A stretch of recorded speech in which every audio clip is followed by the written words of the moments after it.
friends. So in a previous lecture we have discussed about JK flip-flop and master slave JK flip-flop. Today in this video lecture we will discuss about the D flip-flop and T flip-flop. Both these flip-flops are derived from the JK flip-flop. So if we see the truth table of the JK flip-flop, then from that we can design two more flip-flop, that is a D flip-flop and a T flip-flop. These flip-flops are very useful for the designing of the sequential circuit. So now let us see what is the truth table of a JK flip-flop.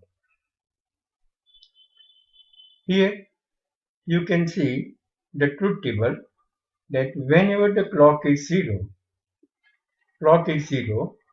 if the input to the J and K is either 0 or 1, but the next state of the flip-flop is not going to change, you can say it's a kind of a memory.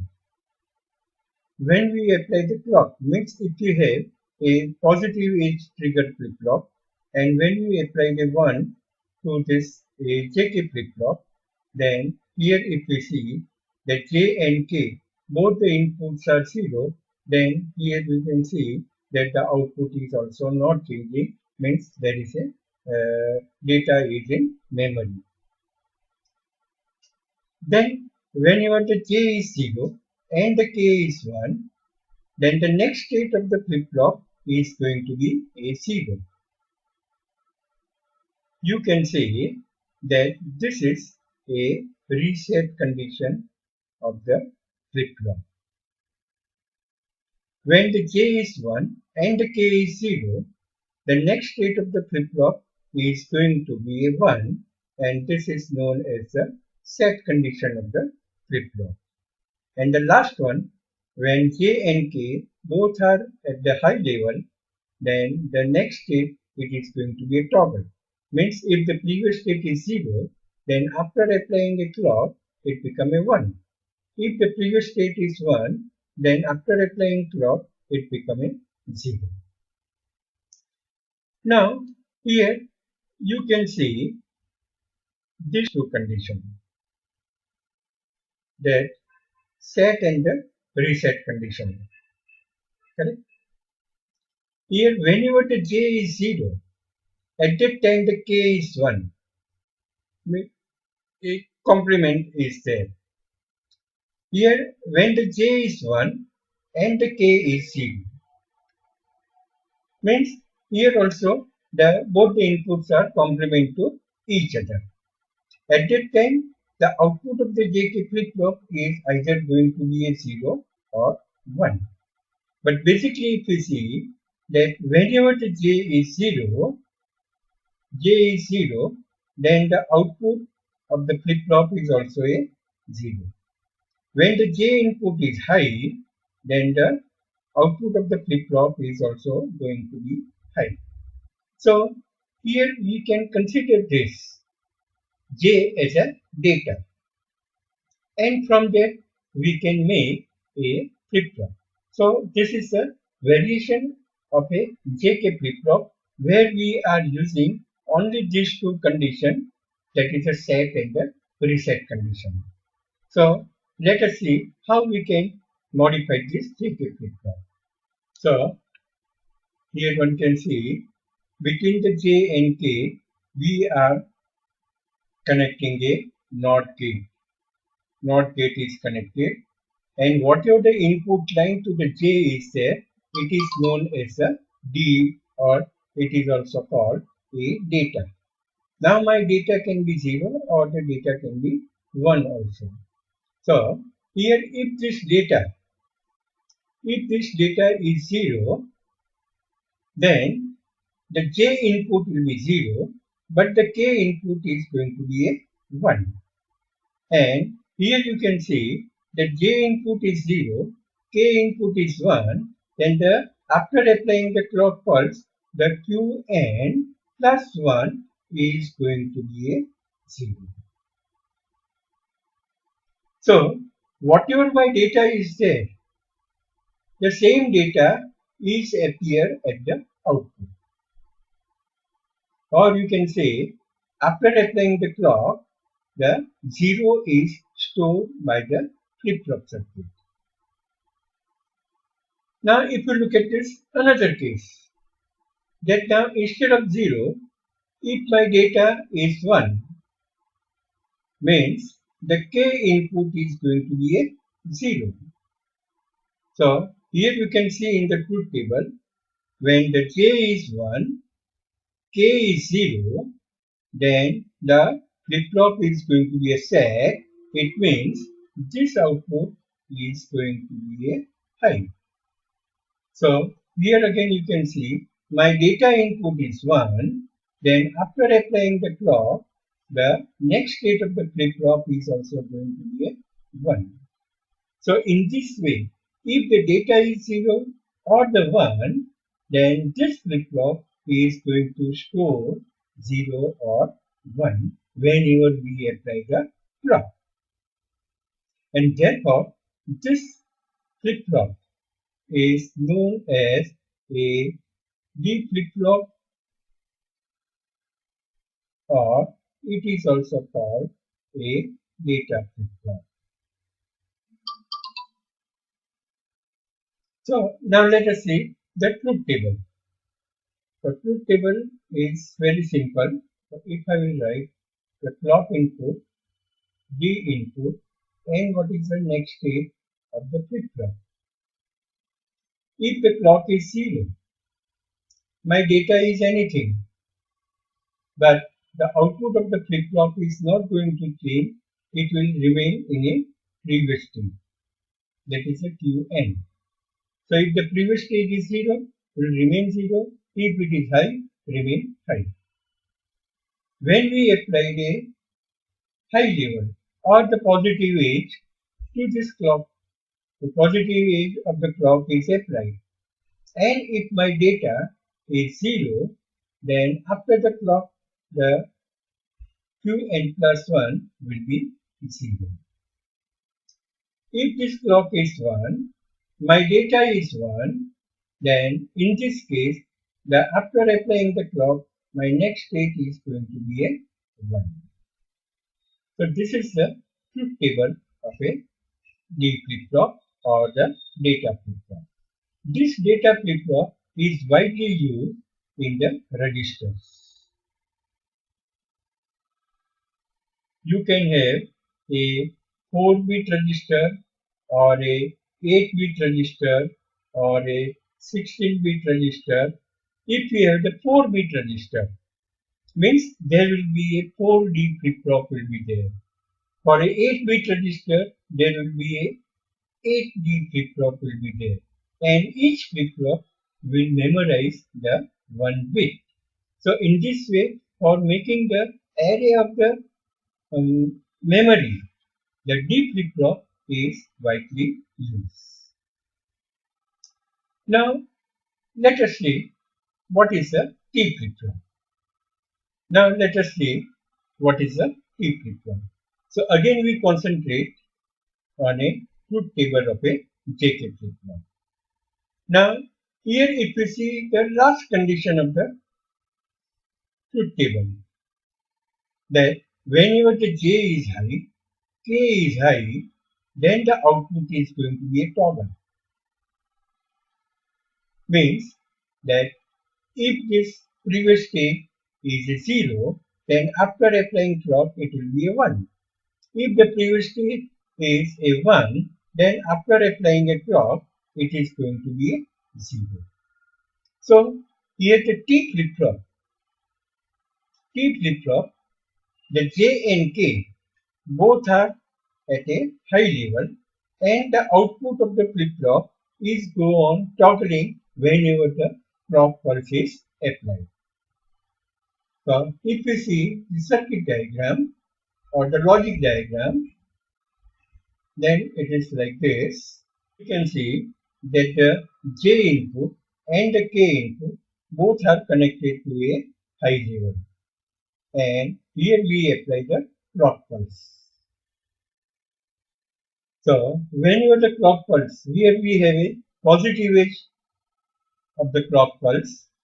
The positive edge of the clock pulse will come then the Q is going to be a toggle.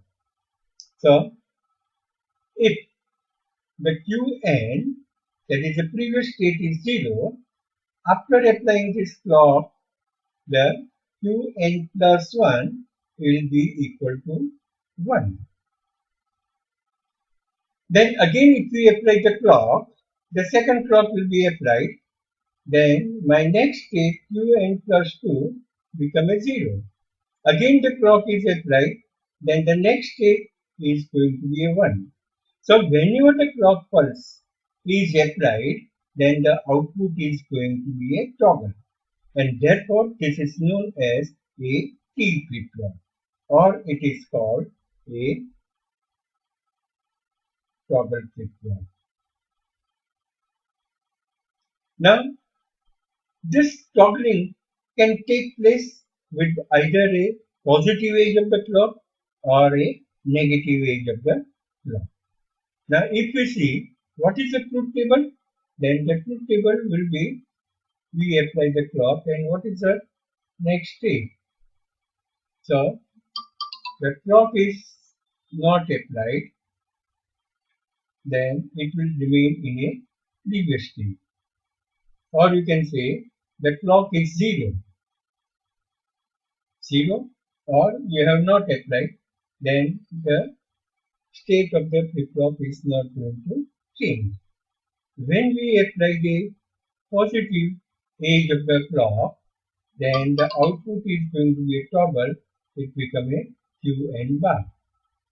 So this is a simple truth table for this T flip-flop. T flip-flop is widely used in the counter. If you are going to make a binary counter, or you are going to make a decade counter, or if you want to make a kind of a sequential circuit, then these T flip-flops are widely used. Now we will see a few examples, so through which it will be very clear the concept of the flip-flop. So look at this example number 1. The clock and the input waveform shown in the figure are applied to a D flip-flop. Sketch the output waveform in case of positive edge D flip-flop, and second one is a negative edge of the flip-flop. So here what will be the output if we apply this signal to the positive edge D flip-flop, and then if we apply to this negative edge of the flip-flop. So first of all, here whatever the clock pulse is there, you have to identify where we have a positive edge. So this is the positive edge. This is the positive edge. Correct? And at this positive edge, what is the value of the D? That will be the output. Correct? So here if I will draw, then first of all you draw a line. So it will be very easy. So now you can see at this positive edge, in the first positive edge, the value of the D is 0. In the second positive edge, the value of the D is 1. Third, the data input is 0. In the fourth case, the data input is 0. And in this fifth case, the fifth clock, the data input is 1. So once you know this, then we can easily draw what will be the output waveform.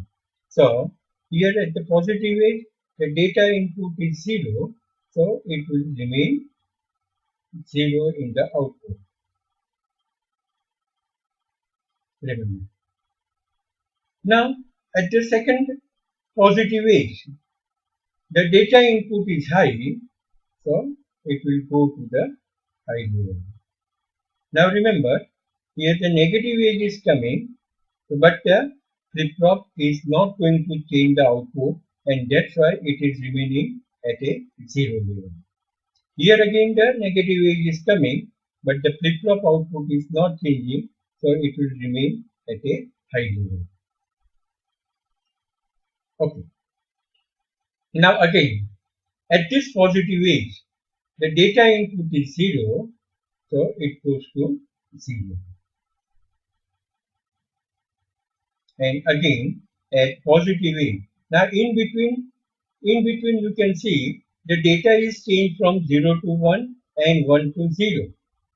But we don't have a positive age of the clock pulse, so the output of the flip-flop is not going to change. But at this age, the data input is 0, so it will remain till this positive age. And here we have a high level, so the output of the D flip-flop is going to be high and remain high. So this is the positive age D flip-flop. Remember. Now let us see that if this signal is applied. Now let us see that if we apply to a negative age,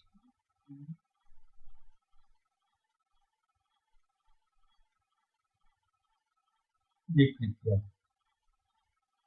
Correct? So for this negative age, we will identify where is the negative age. Here we have this negative age. These are the negative age. Correct? And at this point, we have to see. So now look at this. At this negative age, what is the value of the data? It is 0. Data is 0, means the output of the flip-flop is going to be 0. Now at this negative age, what is the value of the data?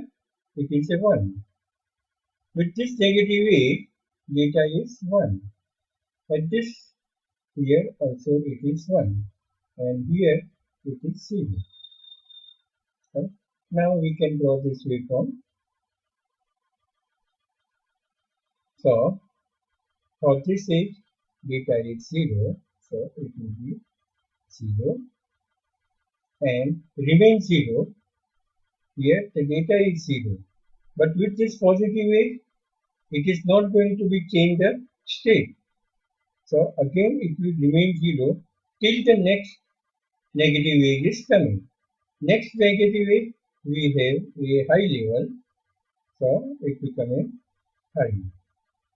Then it will remain high till this next negative age. At the next negative age, the data input is high, so that output of the flip-flop will remain high.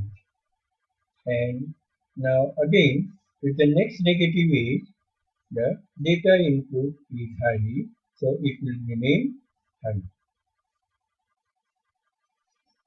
And the last clock cycle, the negative age, data input is 0, so it comes back to 0.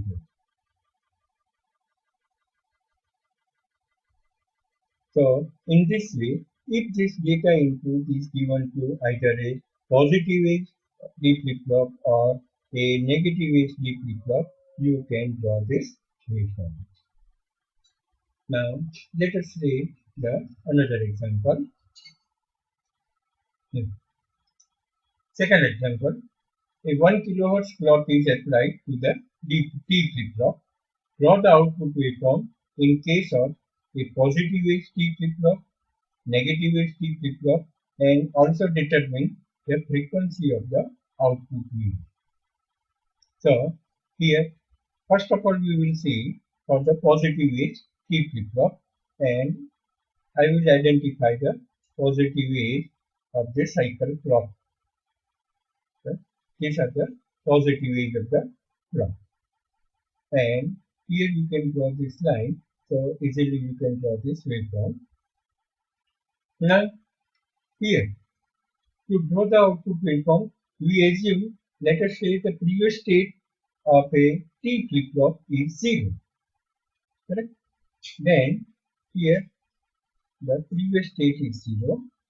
Now the positive age is coming, so there will be a toggling. Toggling means the 0 state will be converted to a high state or the one state. Then here we have the output is changing.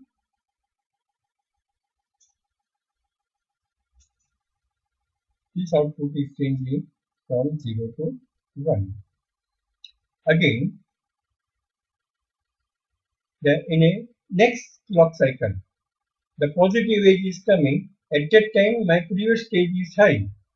So now it is going to be a toggle and comes out to be a 0 state. So this will remain 0 till the next positive edge is coming. Now remember, whenever the negative edge will be there, the flip-flop is not going to change the state. The data will remain in a memory. Again with this positive edge, the toggling will take place and it will change the state from 0 to 1. Again, here if you see, the state of the T flip-flop is changing with the every positive edge of the clock cycle. Correct? Now, if you look at this for a negative edge, so if we have the T flip-flop with the negative edge, then first of all you identify where we have this negative edge in the clock circle. So these are the negative edge of the clock. And at this point, your output of the flip-flop is going to be a toggle. Remember. So if I will draw a line, then it will be like this.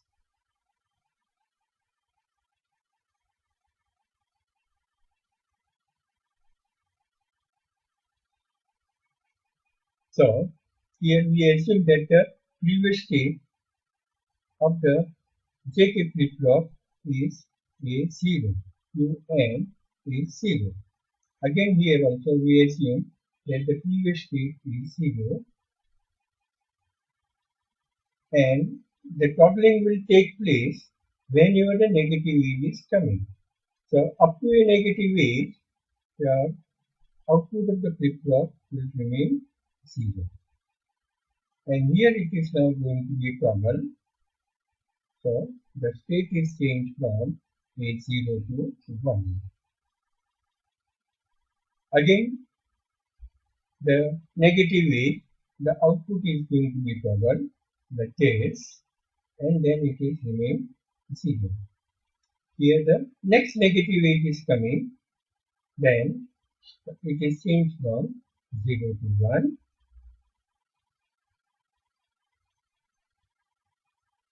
Remain high up to a next negative edge and then again come back to E0. So in this way you can see the output is going to toggle from a 0 to 1, again going to be 0, 1, 0 and 1.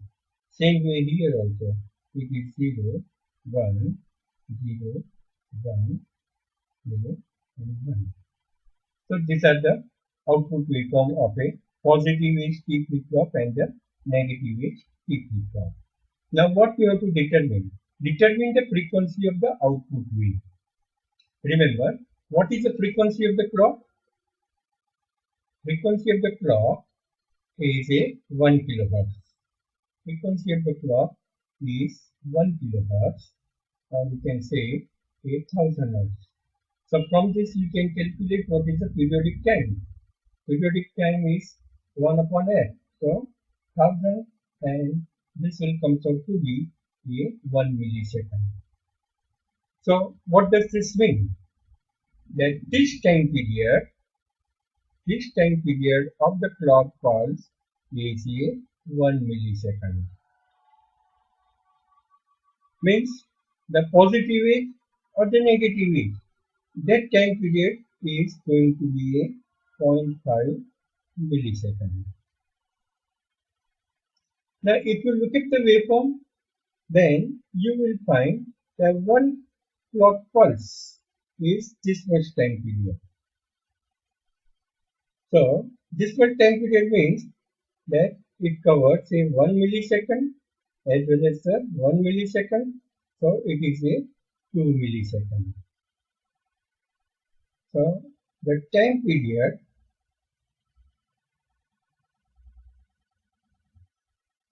of output waveform is 2 milliseconds. And from this we can calculate the frequency, that is f dash equal to 1 upon t dash, that is equal to 1 upon 2 milliseconds. So here we have 2 into 10 raised to minus 3, and this will come out to be a 500 hertz. So here remember that if the 1 kilohertz clock pulse is applied to a T flip-flop, then the output waveform is going to a 500 hertz. So the clock frequency is going to be divided by 2. And this concept of the flip-flop is widely used for making either a binary counter or a decade counter. Now, if this output of this JK flip-flop is given to another JK flip-flop, then again the frequency is going to be half, and the frequency is going to be a 250 hertz. So in in a T flip-flop, remember that the periodic time is going to be a double, and therefore the frequency is going to be divided by 2. Okay, now let's see the another example. So example number 3. The clock J and K input waveforms are shown in the figure, and it is applied to a master-slave JK flip-flop. Sketch the output waveform of a master and slave. So this is the example for the master-slave JK flip-flop. And here we assume that this JK flip-flop is going to be triggered with the positive edge of the clock. Remember, you can also draw the waveform by considering the negative edge of the clock. Correct? So we consider this as a positive edge of clock. Okay? So first of all, we will identify the positive edge of the clock. So these are the positive edge. And then I will draw a line. So I can easily draw the waveform. Okay. Now, here if we see at this time period, with the first positive edge, value of the J is 0 and the K is also 0. With the next positive edge, value of the J is 0. Now let us see, with the first positive edge, what is the value of J and K? So here the value of the J is 1 and the K is 0. With the next positive edge, again you can see that there is a transition from the high level to low level, and we consider this as 0, and this is also a 0. At the third positive edge, the value of the J is 0, but the K is going to be 1. Fourth positive edge, value of the J is 0, and here the K is going to be 0. And the last one, this value of J is 1 and the K is also 1. So in a master-slave flip-flop, the master is going to be triggered with the positive edge and the slave is going to be triggered with the negative edge. Here I am going to draw only for the output of the master, and for the slave you can do it by yourself by considering the negative edge. Okay, now look at this. With the first edge, the J is 1 and the K is 0.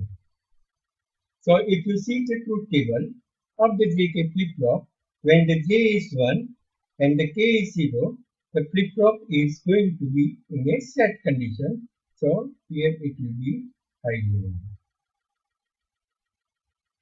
In second condition, the second positive is J is 0 and K is 0. So in this condition, the flip-flop is in memory condition. So output of the flip-flop is not going to change with the clock. So here it will remain in a high level like this. Then if we see the third is the value of the J is 0 and the K is 1. Here the flip-flop is going to be reset. So the output of the flip-flop will go to the 0. And with the fourth positive is the value of the J and the K both are 0, means it is remaining in a previous state, that is a 0. And now here if you look at this last one, that J and K both are a high level. So here there will be a kind of a toggling. So in the previous state, what is the previous state? It is a 0. So after toggling, the flip-flop will change the state from a 0 to 1. So again if you look at this, that the first one, J is 1, K is 0. So the flip-flop is going to be set. Here we have a high level. Then with the second positive way, J and K both are 0. So it is remaining in a previous state. So it will be high. Then with the third positive way, J is 0, K is 1. So the flip-flop is going to be a reset and it will be 0. The fourth one, where J and K both are 0. So the output of the flip-flop is not going to change. It will remain in the previous state, that is a 0. And finally here we have 1, 1, where the toggling will take place. So the previous state is 0 and my next state is going to be 1. So this is the output of a master. Remember. What will be the output of the slave? Slave is going to copy the master. Remember. It will copy the master, but it will give you the output with the negative V. So whatever the waveforms are there of the master, the same waveform you will get with the negative V. Remember, and that you have to do it by yourself.